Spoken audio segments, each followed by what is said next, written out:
$150,000 is a lot of money to lose. A lot of money to lose, right? I mean, it's not much for me. Jamaican dollars, but $150,000 in any currency, is a lot to lose. So no, man, that makes a lot of sense.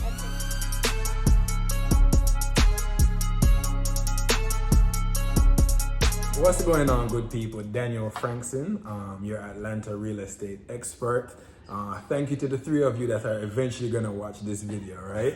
But today is a special one because yes, while I handle everything on the sales side of the process, real estate is a game that could not be possible without these lovely folks sitting here with me, Jeff and Jasmine, my go-to mortgage lenders here in the market. So without further ado, I'm gonna let these lovely folks introduce themselves, and then we're gonna jump into a couple of topics that are, revolve around the world of financing.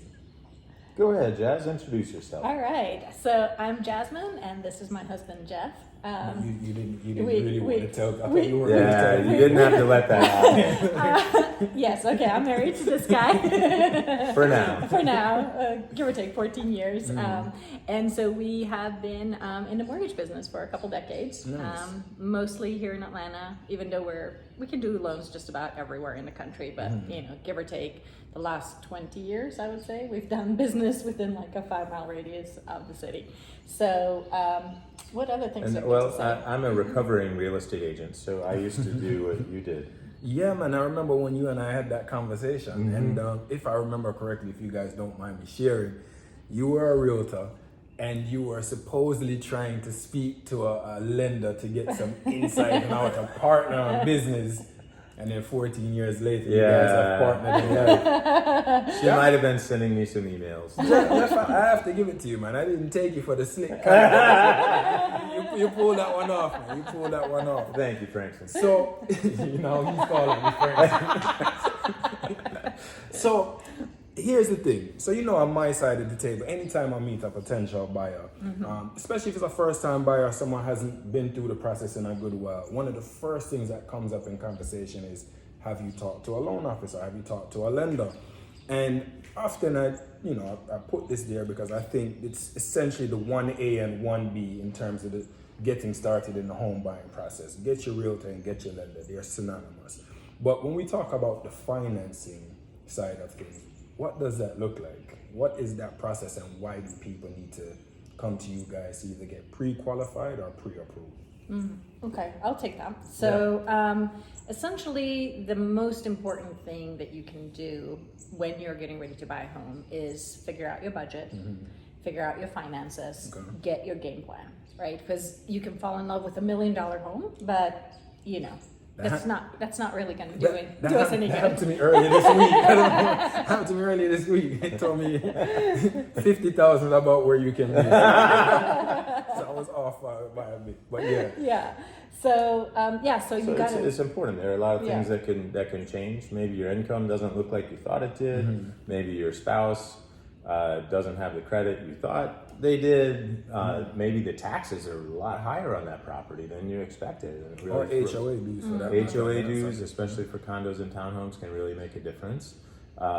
So it's really important to get those details ironed out ahead of time. Got you. And so essentially, if I'm understanding correctly, when they come to you guys, it's just that buyer now can go out and shop with confidence. This is how much I can afford. So let's just say hypothetically a buyer comes, you guys run all their information, and they can afford a home up to $500,000. That means they can work anywhere within that scope quite comfortably, I'm assuming, right? Yeah. And Jasmine will tell them, hey, you've got a little bit of room, but this is maybe where you wanted to be on your monthly budget. A lot of times buyers can afford, from an underwriting perspective, more than they want to spend every month. And that's important too, for them to know where that line is. Got you. Now here's a question. I'll tell you how I answer this, but a lot of buyers that I speak with, they may come to me and they may say, hey Daniel, I don't want to spend more than $500,000 on a home. Fair enough, whatever they want to spend where they're comfortable, that's totally fine. But when I send them to you guys, what I always advise is, hey, when you speak with Jasmine and team, just let them pre-qual you and see how much you can afford in total. You might qualify for $1 million. It's not to say that you're going to spend $1 million, but if we encounter a situation where you find your dream home and it's maybe $525,000, you can probably at that point shop with confidence. Yeah. Would you guys say that's the right strategy, or would you advise buyers to come in and kind of say, hey, I want to get qualified for this amount and go from there? Go ahead, Jasmine. I mean, I think what I normally do when I talk to a client is like, I'll ask them, in an ideal world, what do you want your monthly payment to be, right? And so that's always like block number one, right? Because if you have done some looking at your own budget and you know that you don't want your monthly payment to exceed $2,500, $2,800, something like that, then that pre-approval letter that I send is going to be, that's something that's going to keep you in that comfortable monthly range. Now, if you tell me in an ideal world, I want 2,500, but I can actually spend 4,000 without a problem, then okay, right? So that might be a little bit different. But the pre-approval amount is usually, for me, is going to be what the buyer is comfortable spending.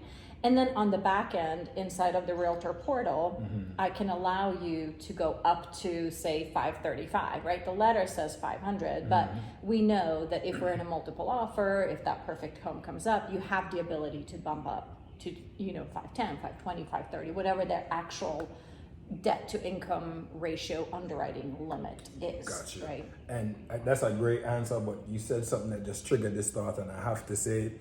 One of the reasons why I think these guys are absolutely fantastic is because these are lenders, yes, local here in Atlanta, as they mentioned, but for us as on the real estate side, a lot of folks have time to go out and look at homes on the weekend. And if you're working with a mortgage company, one of the big national brands, you're not going to be able to speak to your loan officer on Saturday or Sunday or any time after business hours during the week. But for you guys, that's been such a blessing, because working with clients, especially over the last 2 years, with buyers and things were just moving rapidly. When they come to you guys, they can get everything they need, whether it's Sunday at 9 p.m. and you guys are chilling in the mountains. That's a real story. They've done that for me before. So that's one thing I definitely want to give you guys credit for, right? That's the nature of the business. I know. It's most real people, estate is 24/7. 24/7. Yeah. Most people work 8 to 5. For us, it's 24/7. Yeah. But there are some folks out there that treat it definitely like a Monday to Friday 9 to 5. Which is, if it works for them, no problem at all. But we know it's definitely a 24/7 business, right? So that's great insight. And so again, another thing that I think is important for all buyers out there to kind of get a better sense of, and even some of us as professionals we hear about financing and mortgages all the time, but what does that process of applying for a mortgage actually look like? And then I guess my follow-up question would be, what are the different loan types that are available, and how, are they beneficial or least beneficial, and do they have any limits?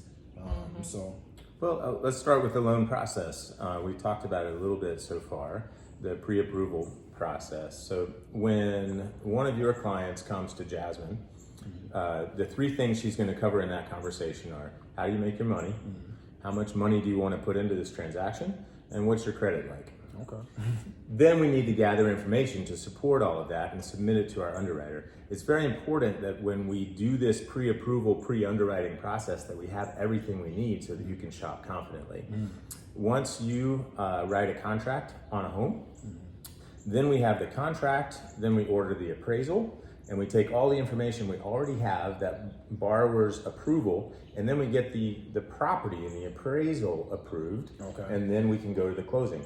And at that point, any money coming from the borrower and money coming from the lender all ends up at the closing attorney's office, and the title changes hands from the seller to the buyer. Okay. That's it. All right, so I'm gonna ask a couple of questions just because from my own insight as well, right? You mentioned appraisal. Of course, again, from a professional standpoint, we know all about appraisals. We know it's always one of the most trickiest parts of the process. But why are appraisals necessary when financing a home? So appraisal is really important, because if you think about it, a lot of people don't think about a home being collateral, but the collateral for the mortgage or the debt or the loan is the house. So the lenders would love to give you a loan on every house you want. However, good business sense is that you need to have an independent third party to give an estimate of value. Okay. And so is this home worth $500,000? That's what the contract is for. So it protects both the lender and the buyer. Gotcha. That they're not paying more than They're it's paying worth. above what the asset, which is the home in this case, or the collateral is worth more than what the Correct. deal is for. Makes sense. I got you on that. And then my other thing would be, so I know there's a loan officer, and then I hear something about a processor and an underwriter. Who are all of these people? And They're are all they my people. necessary? All my They're all your people. people. Because, you know, when you hear things like your file has gone to the underwriter, who? That sounds And why scary, can't I yeah. speak to them? That sounds scary. Yeah, so who are those players? So there are a in the lot game? of checks and balances in this business, and we would like to give a loan to everybody. Yeah, well, And then somebody has to protect us from doing that too frequently, and that's the underwriter. So the underwriter is the person that makes sure the story that we're creating with you and the borrower, the underwriter makes sure that we've got our story straight. Gotcha. That everything adds up, that the person can make these payments, that the appraisal is valid, that all these million things behind the scenes make sense and look right, and then the loan can fund. Now you mentioned the processor. The processor is a person on the team that basically orders all of the third-party information that we need, and prepares and submits the file to the underwriter. Okay. And in the case of Jasmine Mortgage Team, this all happens in the first day or two that we talk to a borrower. A lot of mortgage companies won't do this until 3 weeks in. Oh. So we will do this on the first 1 or 2 days so that you and your buyers know, hey, the underwriter, this mysterious underwriter, has already seen everything. Yeah. Right? And we have an approval that we can live with all the way through closing. Yo, love it. That's a great answer. You actually taught me a couple of things about how the process works. All I know is I hear the file is with the underwriter. One is you guys are trusted, but some of these other folks, they start to fret. You don't know what's going on. Well, right? that's the challenge though with using like a big bank, right, versus using a local team. Glad you So touched for on us, you know, we've got our underwriter, our processor, our closer, like this is just us. It's not like somebody sitting out in Chicago, somebody in California, you know what I mean? Like we're all here. Excellent point. And we know what it takes to close a good loan, right? That's an excellent point. And so it makes a big difference. It makes a big difference because you need to be able to trust that pre-approval letter that you get. Like if you just go to, you know, some sort of a mortgage blah blah blah.com and you plug in your date of birth and you say how much money you make, and next thing you know 15 seconds later it spits out a pre-approval and you're like, yay, I'm pre-approved. It's like, okay, yeah, but what's going to happen is that underwriter is going to get a hold of that file 3 weeks later, And like you said, and that's when all hell is going to break loose, right? And you mentioned things that's going, you know, getting out of control at that point. Keep in mind that 3 weeks into a contract, you've already deposited your earnest money. You've probably already paid, well, you should have already paid for a home inspection, paid for an appraisal. Remember, the objective of going under contract to buy a home is to buy a home. It's not about to just lose a bunch of throwing money away. That's definitely not the goal. And I think I'm thankful to say I've never lost a client's earnest money, and definitely together we've never lost a transaction. Yeah. So it's important to know you guys start the process a day or two in. Some people start 3 weeks in. Yeah. I think I know who I would trust my loan with, right? So Well, we have a client that we just worked with recently, and it was like a multiple bid situation, craziness, and the amount of their earnest money that they put down without a financing contingency, without a due diligence, like all these kinds of crazy things, was $150,000. yeah. And so Earnest money. Wow. $150,000.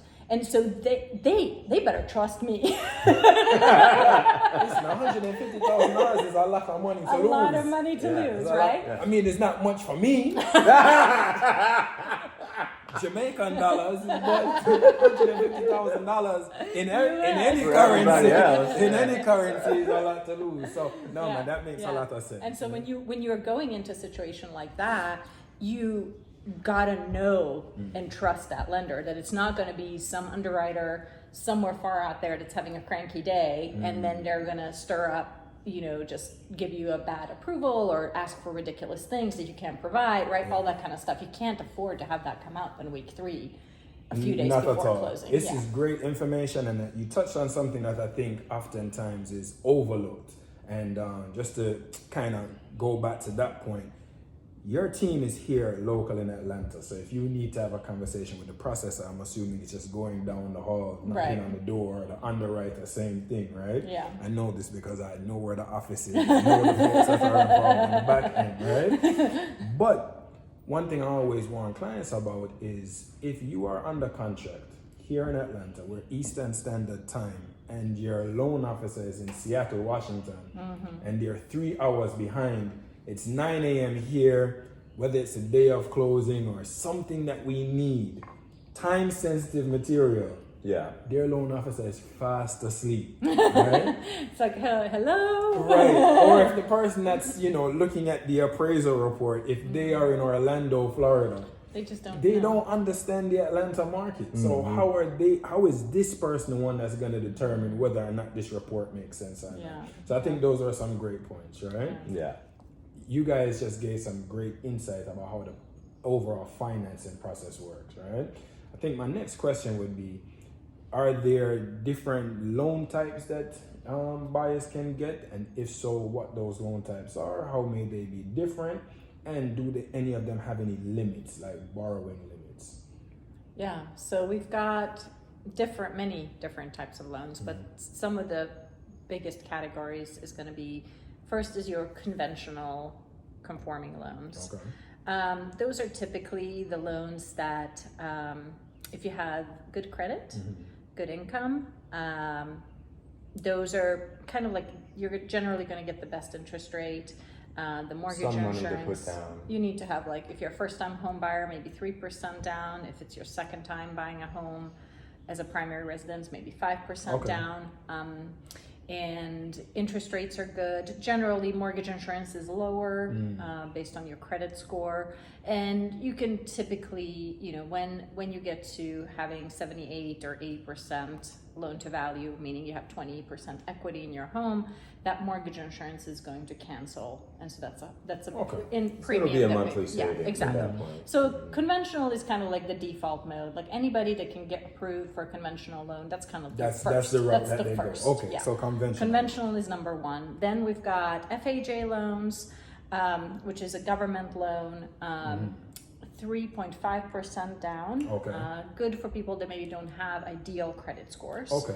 So, you can have as low a score as like maybe 580, and generally you're going to get, give or take, the same rate on an FHA loan, whether you're 580 or 600 or 680, more It's or a less. very the same. buyer-friendly loan. You can get more assistance with closing costs from the seller. Okay. There are lots of different things that benefit people that may not have as great a financial situation as the conventional borrower. And it'll also allow for slightly higher debt to income ratios. Okay. And so sometimes when you don't have super high income, you can afford more house because it will allow you to have higher debt to income ratios. Then VA loans, another type of government loan specifically for veterans, 100% financing. Okay, nice. So when you say 100, not to cut you, when you say 100% financing, that I'm assuming that means they put zero down. So no Not down necessarily payment? no money at all out of your pocket, but you don't have a 3% down payment. Gotcha. You have Okay. no down payment, but there is always closing costs. Closing costs. Most all of these loans, similar closing costs here in Georgia, it's around 3% of the purchase price. Gotcha. So if you are trying to get like your first time home buyer program, it's going to be 3% down and 3% for closing costs. So really about 6%. 6%, okay. Unless you're in a situation where you can negotiate maybe 3% from the seller towards closing costs or something like that. But that's and then you've got USDA loans. Those are not as It's not very common. common here in this area. Yeah. Basically, it's just like if you're out in rural, certain counties, certain pockets, you can get 100% financing. There's like income limits and things to deal with, but yeah, it's also 100% financing. definitely not in the city. And then we've got jumbo loans. Jumbo loans. Right? Okay. So that's anything above the conforming loan limits. Conforming loan limits are now like about 740. Okay. So if you're borrowing more than 740,000, that's going to be a jumbo loan, and typically you need a larger down payment for those types of loans. So you're going to need more like 10%, 15, 20% on a jumbo versus, you know, like a 3% down payment on a conventional. So yeah, that's kind of, those are basically the big buckets. Yeah, those are basically the programs that we play with. And you guys handle all of those loan types? Yeah. Wonderful. All right, Yeah. good. No, so again, I really appreciate you guys taking the time to share this information. There's been some great insight so far. So I just want to get a couple of quick questions. So one quick thing I have that I know a lot of buyers ask about are there any do's and don'ts when going through the financing process that you guys can think of and share? Do talk to the lender early. Okay. Don't what? Under disclose. Yes. Don't hide information. Talk to your loan officer as early as possible about all the things, right? Like that bankruptcy you had, that IRS lien, that you are still renegotiating with the IRS. So you mean they can't hide that information? No, it's going to come up. It's gonna Or come like, up? you know, like that property that your grandfather deeded over to you in California that has a $30,000 a year tax bill. Yeah, I need to know about need that to know because about it will, I may not see it on your credit, but it's going to come up. And then all of a sudden we've got this $30,000 a year debt. And that could impact your debt to income ratio, I'm Yes, assuming. exactly. So the more detailed you are with your loan officer up front, the better of a ride it's going to be, because it's just all out there. And I know, okay, that doesn't matter, okay, this is important, right? And then we can just focus on figuring out a solution around that. It's not that just because you have IRS debt that all of a sudden your loan is going to be denied, right? It's not like that. It's just I have to know the information so I know what I'm working with, how to put together the puzzle. Yeah, exactly. Makes a ton of sense. So with that being the case, I know we kind of talked about some of the don'ts. Do you guys have any financing horror stories, or what would create a financing horror story? I know I have a couple that I've experienced and you guys have actually saved me from, but do you guys have one that just sticks out to you when you think back about business over these years? I think undisclosed debts coming up, that maybe right when the credit was pulled, it was going from being a debt to being a collection, and it wasn't on the report, and then it shows up the day before closing, and you're like, that was a $300,000 debt we didn't talk about. You know, so that kind of stuff really hurts. We had that one client who spent his down payment in Vegas the weekend before closing. That wasn't so good. Don't do that. I thought I told you guys that keep that between us. You have to put me out there like that. It was a good time. I tell you this, to his defense, we should have told him we're going to have to look at your bank statements again after you get back from Vegas, right before closing.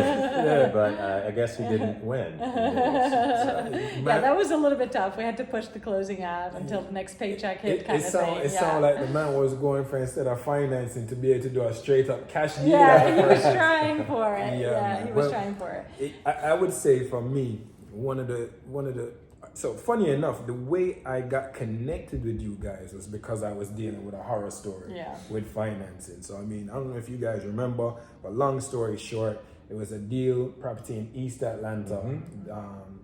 I don't want to say who the lender was, but it was a major bank, right? National bank. And funny enough, the appraisal department was down in Orlando. That's why I said that. Speaking from experience, right? The appraisal department was down in Orlando. So we're talking about a zip code in East Atlanta that was on fire at a time in the market where East Atlanta was just booming.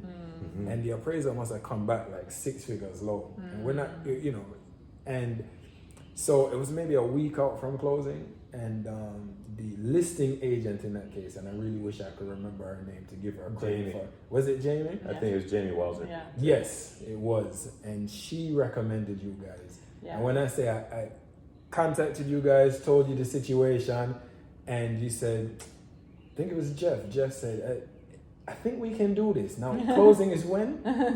Okay, so that's 7 days away. We might need a day or two. We can probably make this work. Yeah. Didn't need a day or two. And ever since then, I was sold. I Yeah. was like, these guys, top of the list. Yeah. So, yeah. that, but Appraisals will mess up deals. appraisals will mess up deals. The other day, funny enough, I called these guys maybe twice in December or November or December, and I could just hear it. It's like, yo, don't ever go to this lender again. It was don't do one problem after the other, not knowing if loans can be done in this building versus can't. It's way too much headache. It's so much easier when clients come to you guys and we can all work together. Yeah. We're 100% perfect from the line, no Yeah. misses, right? Yeah. So Yeah. I that's mean, my experience. I think that just the don'ts are, just don't take on new debt. Don't quit your job. That would be a good one. That was another one. That's Yeah, another job changes of any kind while you're under contract or while you're shopping for a home can really change your pre-approval Yeah. status. Yeah, we've had a situation where we had a borrower that was cleared to close, meaning all the financing was buttoned up, but we weren't closing for a few days. And in those few days, he said, well, the financing is approved. I'm going to go ahead and quit my job. That didn't go over so well. Jeez. Yeah. Well, that he was didn't- starting his own business, but Yeah. it's important. Yeah, but to- it was like that nuance of misunderstanding of feeling like, well, I'm approved. So it's I good to can go. do I can do whatever. whatever I want No, to do. until everything is signed, until that loan is funded, don't quit your Don't job. do anything don't- different. Yeah, don't go to Rooms to Go. Yeah. Don't get a new account Don't because it'll all show co-sign on up. a car for a friend Yeah. or a relative. Like leave I mean, all that just- stuff Don't alone. Yeah. do the 0% financing for the new fridge at Home Depot. Yeah. Oh yeah, people do that. They do that. They And do it's that. hard because you're going in to buy furniture or appliances for your new home that you're excited about. And then you put that fridge on a credit card and it changes your debt to income ratio. Or you add a 0% deal that they gave you, which is a good deal.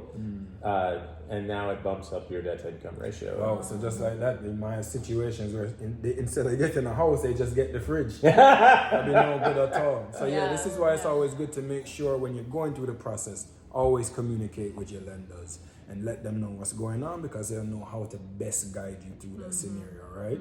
So guys, before I get out of your way, and again, I can't thank you guys enough for taking the time to do this. But let me ask you a quick question. I'll give you a scenario, right? You see, I went and I previewed this $1 million condo at the W Residences for a client recently. And I decided that I want the condo. You need it, yes. Yeah, it's 1 bedroom. I have a wife and 3 kids. It's okay. Don't worry about them, right? You'll fit. Don't worry 5 about beds, them. you'll be fine. They'll be fine. They'll make it.